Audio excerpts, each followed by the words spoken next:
Okay, this is it, right down here. This is where it all happened in the summer of 1971. Right down this corridor in the basement of the psychology department is where we converted these offices and storage rooms to prison cells, and we had students like yourself, college students from all over the country, play the roles of either prisoners or guards. This was the yard, the prison yard. Here in this closet was solitary confinement, the infamous hole where the guards put prisoners for punishment. This is one of the prisoners' uniform, prisoner 819. You can see it's really a dress. Here are the chains that the guards made the prisoners wear to remind them of their status. The military kind of uniforms the guards wore, their billy club, symbols of power and authority. Well, how long did this study last? Well, we were going to run it for 2 weeks, but we had to end it after only 6 days. What was that? Prisoner 819 did a bad thing. Prisoner 819 did a bad thing. Fuck this experiment and fuck Dr. Zimbardo! Fucking simulation! It's a fucking simulated experiment, no prison! God damn it! Fucked up! You don't know, I mean, God! I mean, Jesus Christ, I'm burning up inside! I gotta go, to a doctor, anything. Fucked up, I don't know how to explain it, I'm all fucked up inside! Now! Hello everyone, and welcome back for another episode of True Grime. Today, we will be covering a subject a bit different from normal. We will not be covering a crime, though it is an event that I and many others find interesting and disturbing. Today, we will be going back to the year 1971 to Stanford University in Stanford, California. Orchestrated by Stanford University psychiatry professor Philip Zimbardo, the Stanford Prison experiment was intended to be a 2-week simulation of a prison environment using volunteer Stanford University students in order to study the effect one's environment has on their behavior. This study became very popular in American culture when it came out and remains infamous today. It was the inspiration for the 2015 film of the same name. Prisoner, I guess. Prisoner. Sounds like it would be a little less work. You're going to be pleased to know that you all have been chosen to be the prison guards. All right, gentlemen, we're going to have ourselves a lot of fun. Is it just me, or are these guys taking this thing a bit too seriously? Why don't you give me 20 push-ups? Look at this guy. Thinks he's John Wayne or something. You address me as Mr. Correctional Officer. It has since been called fraudulent and unscientific by many critics. I am one of these critics, and I think that anyone that looks even somewhat deeply into this subject will see it was fatally flawed from its inception. It was designed with a conclusion already in mind and was distorted and perverted by confirmation bias. Philip Zimbardo put an ad in the newspapers offering $15 a day to male students that wanted to participate in a psychological study of prison life. 75 men applied and were put through psychological testing. Ultimately, 24 young men, predominantly middle class and white, were deemed psychologically healthy and were chosen, and the group was subsequently split in half. At random, 9 were chosen to be guards, and 9 were chosen to be prisoners, with 3 substitutes for each group available if needed. The experiment was to be done in the basement of the psychology building at Stanford, where 3 offices had been made into makeshift cells with nothing but 3 beds in them. The normal office doors were replaced with barred cell doors. The guards were given police uniforms, batons, and mirrored aviator sunglasses.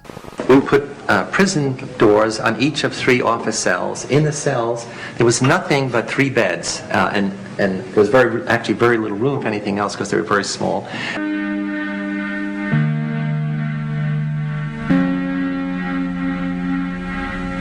All the guards wore military uniforms, and we had them wear these silver reflecting sunglasses. And what it does is you can't see someone's eyes, and so that loses some of the humanness, the humanity. In general, we wanted to create a sense of power. That is, the guards as a category are people who have power over others, in this case, power over the prisoner. The guards were informed that they were not to harm the prisoners, nor withhold food or drink. Guards were instructed by researchers to be disrespectful towards the prisoners, and to make them feel weak, submissive, alone, and unheard. According to Zimbardo, this was to diminish the prisoner's sense of individuality. The guards were told not to harm them, but to make them feel as if they were actually in prison. Zimbardo himself took on the role of superintendent of the prison, which many critics view as a fatal flaw of this experiment. One of the experiment's biggest criticisms is that it exhibits demand characteristics, which is a term for a phenomenon in psychological experimentation in which the participant perceives cues that might indicate what the objective of the research is. This changes the behavior of the participant because of what they believe is expected of them. What this means is that the researchers did not use properly controlled experimentation techniques and gave the participants indications or at times straight suggestions as to how they should behave in their roles. This tainted the experiment's validity. Critics also say that the experiment was not conducted in a way that would demonstrate an environment influencing participants' behavior, but rather that Zimbardo conducted the experiment with the predetermined conclusion that guards are abusive and prisoners are submissive. Basically, Zimbardo approached the situation with the already drawn conclusion of prison needs reform, and then created a situation leading to that conclusion. On August 13, 1971, the guards all gathered with Zimbardo and the other 2 researchers involved in the experiment, and were coached on how to behave as guards. This is what I mean when I say that everything was skewed and tainted from the beginning. The supposed purpose of the experiment was to prove that an environment can affect human behavior, but by coaching these guards on how to act and behave, he very clearly created a certain type of environment from the beginning. This experiment has been redone under humane circumstances, and most of the results resembled a summer camp-like situation, without drama, anger, or violence. On the morning of August 14th, the 9 participants selected to be prisoners were woken up and put in handcuffs by actual police, and were taken to the police station for an actual booking process. Once booked, the participants were loaded into police cars and had their vision blocked so they wouldn't know where their prison was, and they were transported to the psychology building of Stanford University. This was a breach of ethics from the beginning, as being arrested was not part of the contract they signed. They were brought down to the basement, strip searched, and given their new uniforms and identification numbers. The warden, an undergraduate research assistant named David Jeffy, addressed them and laid out the rules of the prison. With the rules having been given, the prisoners retired to their cells for the duration of the first night. At 2:30 a.m. on day 2, the guards began their psychological abuse of the prisoners by banging their batons against the cell doors and blowing their whistles, disrupting their sleep. On day 2, there was a very sharp change in the whole nature of what was happening in that prison. The prisoners, attempting to assert their freedom, their individuality, rebelled. We had an open rebellion. What constituted that rebellion? They refused to eat. They barricaded themselves in their cells. They started ripping off their numbers, took off the stocking caps, started screaming out obscenities at the guards, and the guards are frightened. This is unbelievable. They took our clothes. Hands off the door. They took our bed. Hands off the door. Wait till the door. Get up. Cell 3, don't let him in. Don't let him in. Don't let him in. Quick! Hurry up, Cell 3. Stimulation! Violation of the rules. Stimulation! It's a simulated experiment. It's no prison. They don't take your bed and your clothes in prison. They do.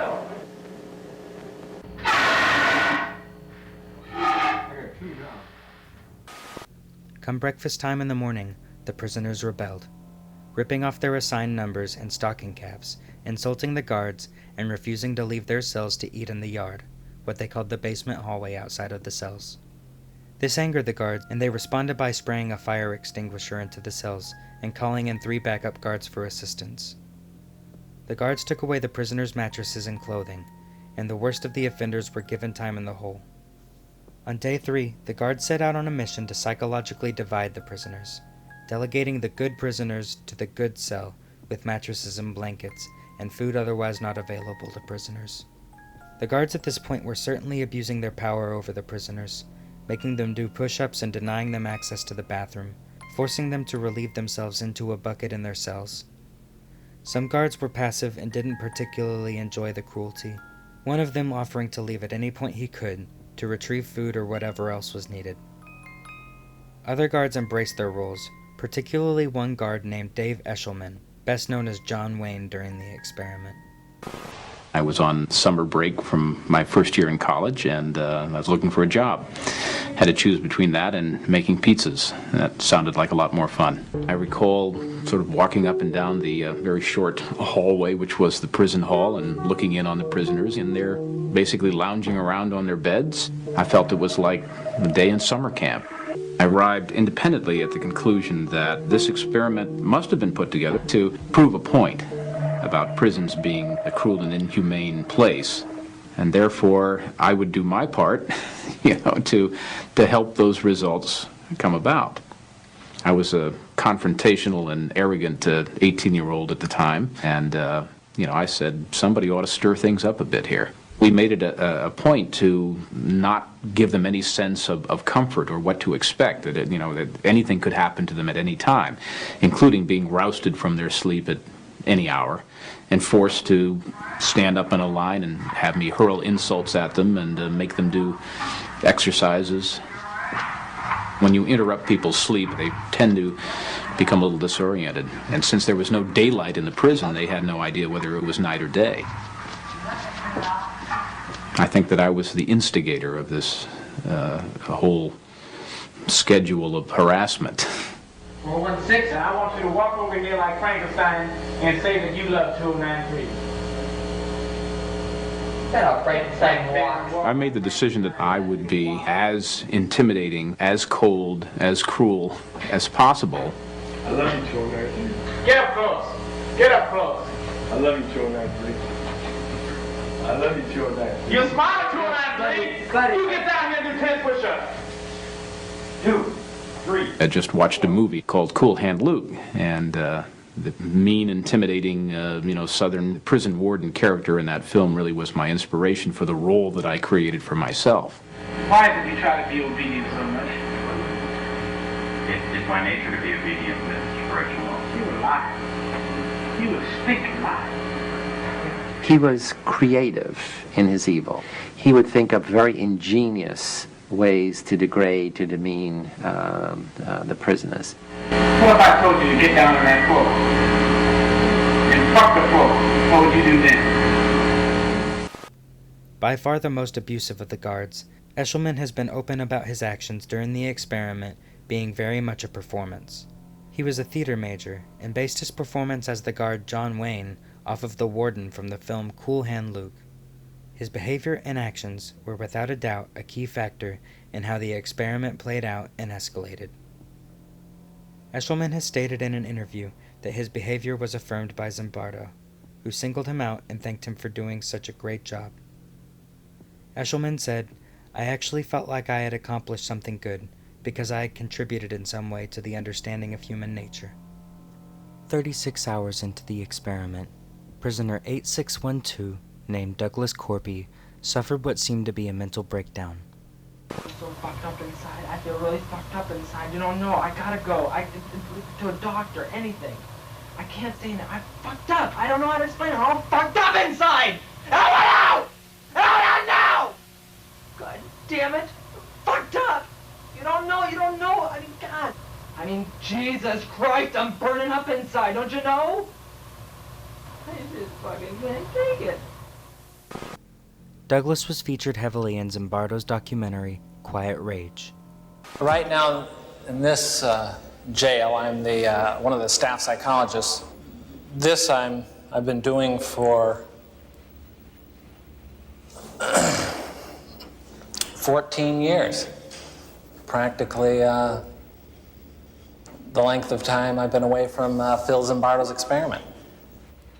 As an experience, it was unique. I've never screamed so loud in my life. I've never been so upset in my life. And it was an experience of being out of control, both of the situation and of my feelings. And maybe I always have had difficulty with the notion of losing control. I wanted to understand myself, so I went into psychology, so that the unconscious wouldn't so control me, as it did that whole experiment, that whole situation. I was confused. I didn't know what my role was. And I figured, well, I'm thinking now, I'll go into psychology, I'll learn what makes a person tick. I won't be so afraid of the unconscious.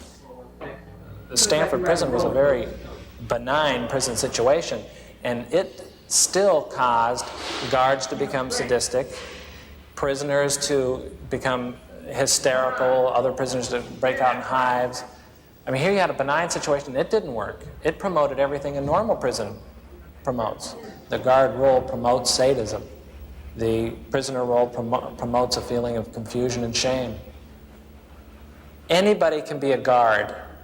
It's harder to be on guard against the impulse to be sadistic, because it's a quiet rage, a malevolence that you can dam up, but there's nowhere for it to go. It comes out sideways, sadistically or whatever.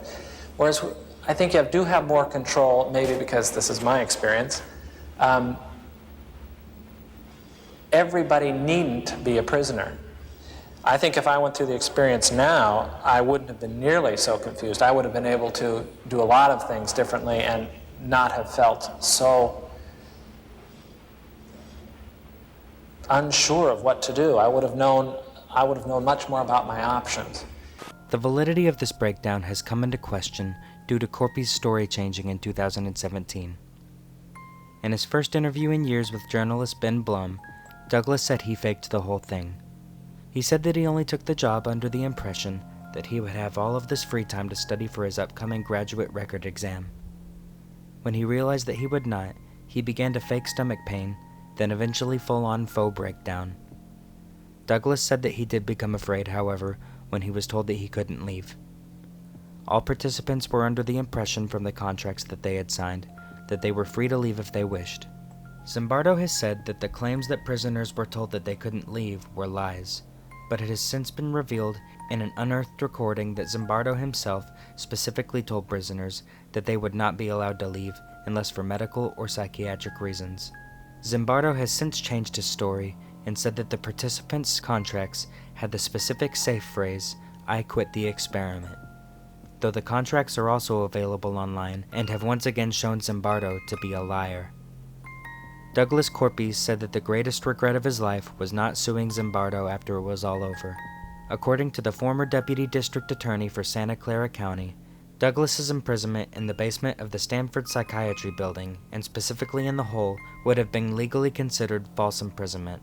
By day 4, the prisoners had grown distrustful of each other, believing each other to be snitches, due to the guards' psychological games. Down. Up.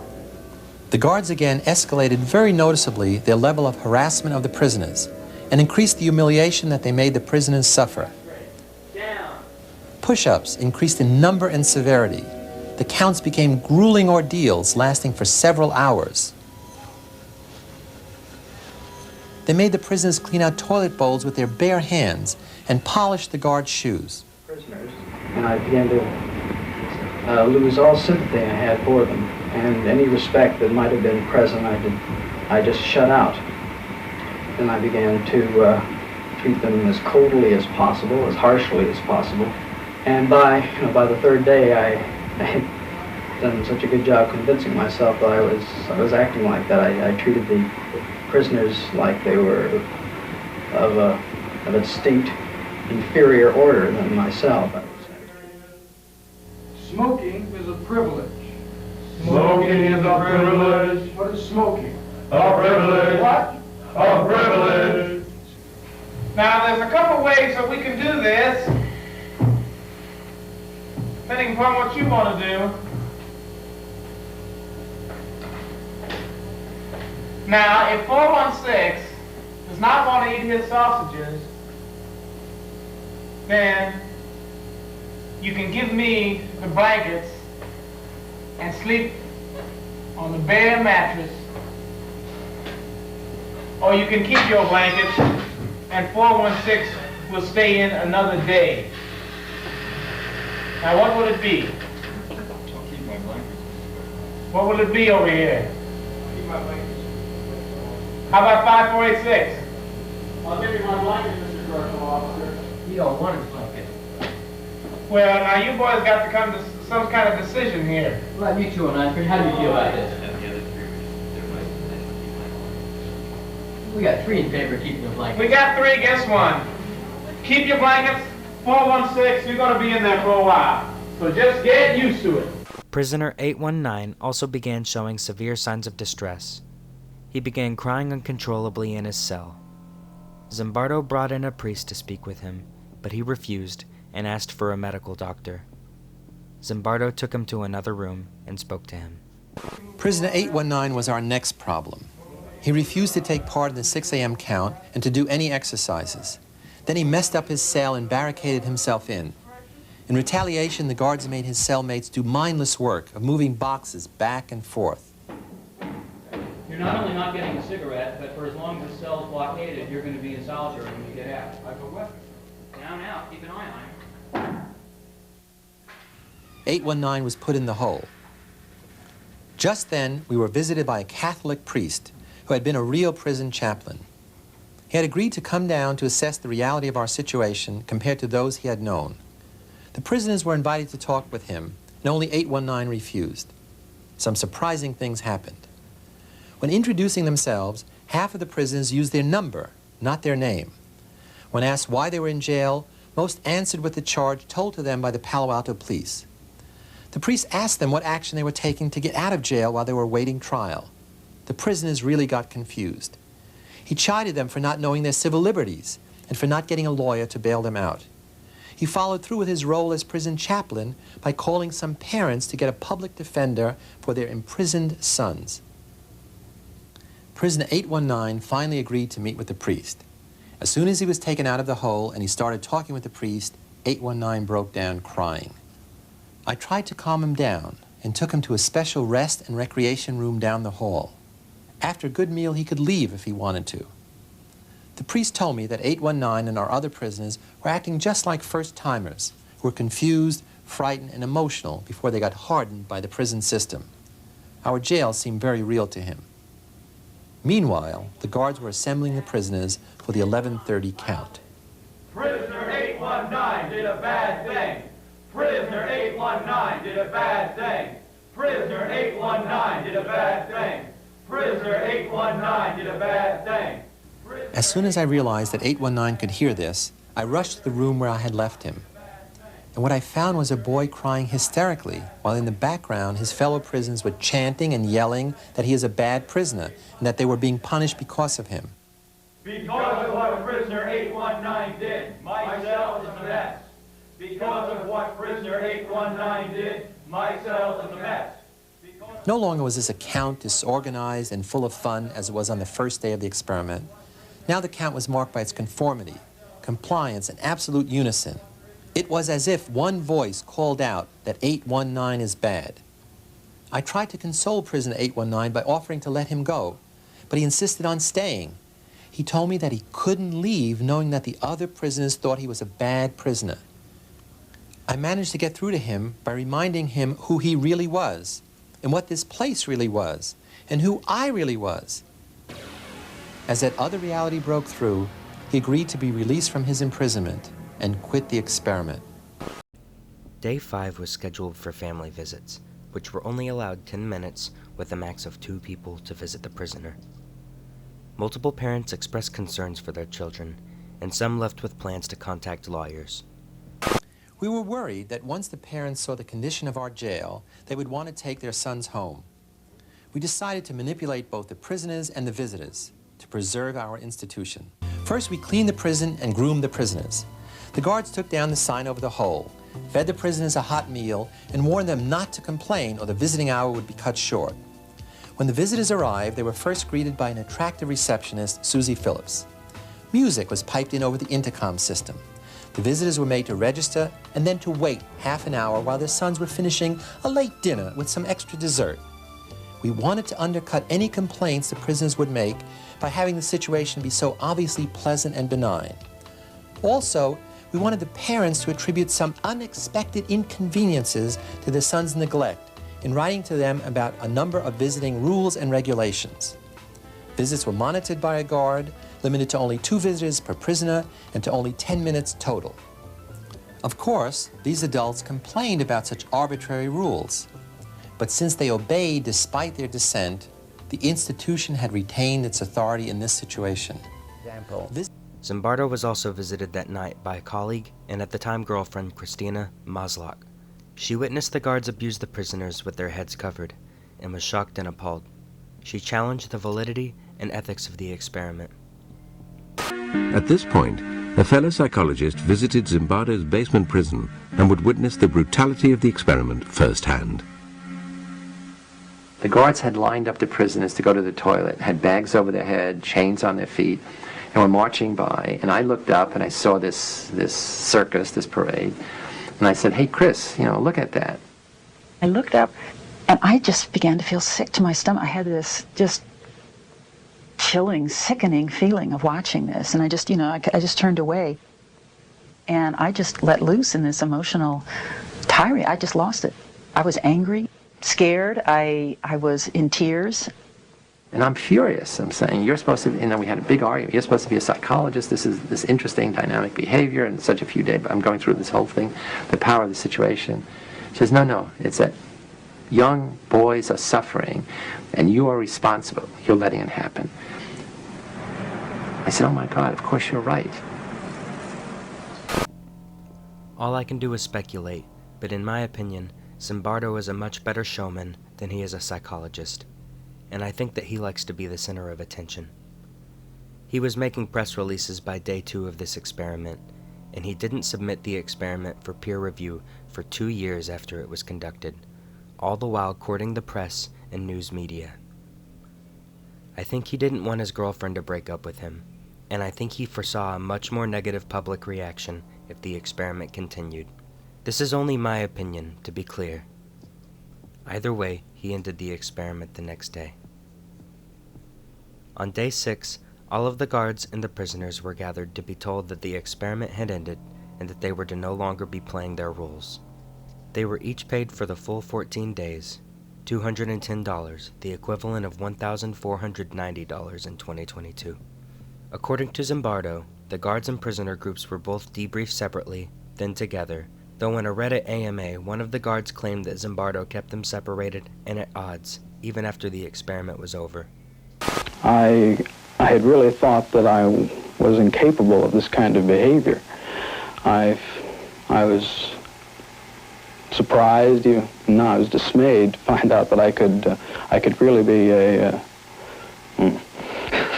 that I could act in a manner so absolutely unaccustomed to anything I would even really dream of doing. And while I was doing it, I didn't feel any regret. I didn't feel any guilt. It was only afterwards when I began to reflect on what I had done that this behavior began to dawn on me, and I realized that this was a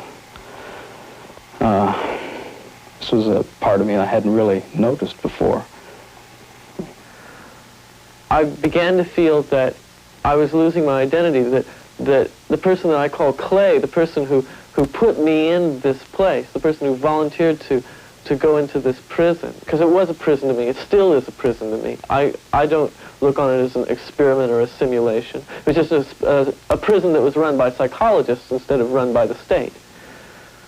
I began to feel that identity, that the person that I was that had decided to go to prison was distant from me, was remote, until finally I wasn't that. I was 416. I was really my number, and 416 was going to have to decide what to do. Once you put a uniform on and are given a role, a job, saying your job is to keep these people in line, then you're certainly not the same person as if you were in street clothes and in a different role. You really become that person once you put on that khaki uniform, you put on the glasses, you take the nightstick, and you act the part. That's your costume, and you have to act accordingly when you put it on. It harms me. Why? I mean harms. I mean in the present tense, it harms me. How did it harm you? How does it harm you? Just to think about it, you mean that people can be like that? Yeah. It let me in on some knowledge that I've never experienced firsthand. I've read about it. I've read a lot about it, but I've never experienced it firsthand. I've never seen someone turn that way. And I know you're a nice guy. You know? You Do you understand? That, I do. I do know you're a nice guy. Then why, I then why do you don't hate get me? bad because I know what you can turn into. I know what you're willing to do. If you say, oh, well, I'm not going to hurt anybody. Oh, well, it's a limited situation. It's over in 2 weeks. Well, you in position, what would you have done? I don't know. I can't tell you that I know what I'd do. Would you believe? I don't believe I would have been as inventive as you. You mean, I don't believe I would have applied as much imagination to what I was doing. Do you understand? Yes, I understand. I think I would have been a guard. I don't think it would have been such a masterpiece. I didn't see where it was really harmful. It was degrading, and that was part of my particular little experiment to see how I could. Your particular little experiment. Yes, Why don't you tell me about that? I was running little experiments of my own. Tell me about your little experiments. Okay. I'm curious. I wanted to see just what kind of verbal abuse that people can take before they start objecting, before they start flashing back. Yeah. Under the circumstances, and it surprised me that no one said anything to stop me. No one said, Carmen, you can't say those things to me. Those things are sick. Nobody said that. They just accepted what I said. I said, you know, go tell that man to the face he's the scum of the earth, and they'd do it without question. They'd do push-ups without question. They'd sit in the hole. They'd abuse each other. And here they're supposed to have they're supposed to be together as a unit in jail, but here they're abusing each other because I requested them to, and no one questioned my authority at all.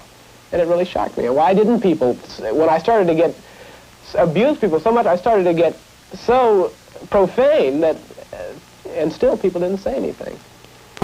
Zimbardo has been proven as a liar in the past, so I'm not here to say either way, only give all perspectives. The only clip I found of a guard and a prisoner speaking to each other after the experiment had ended is of David Eshelman speaking to a prisoner.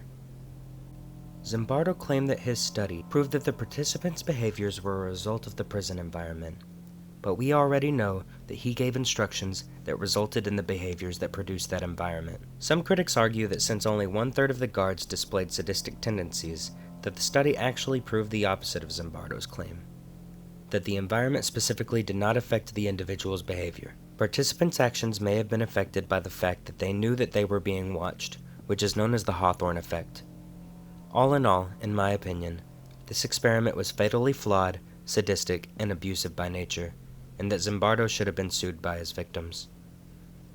The only positive result to this entire thing that I can find is that as a result of the study, federal prisons no longer house juvenile prisoners with adult prisoners before trial, to protect juveniles from harm. Beyond that, this entire thing was a silly, biased sham from the start. Thankfully, psychology has moved past this barbarianism, and we have a stronger understanding of the human mind today. Thank you all for watching this episode of True Grime. Don't forget to like, share, and subscribe, and consider subscribing to my Patreon, where for just $5 you will gain access to various bonus content. I'll see you in the next episode, and remember, monsters from the grimiest places often have the prettiest faces.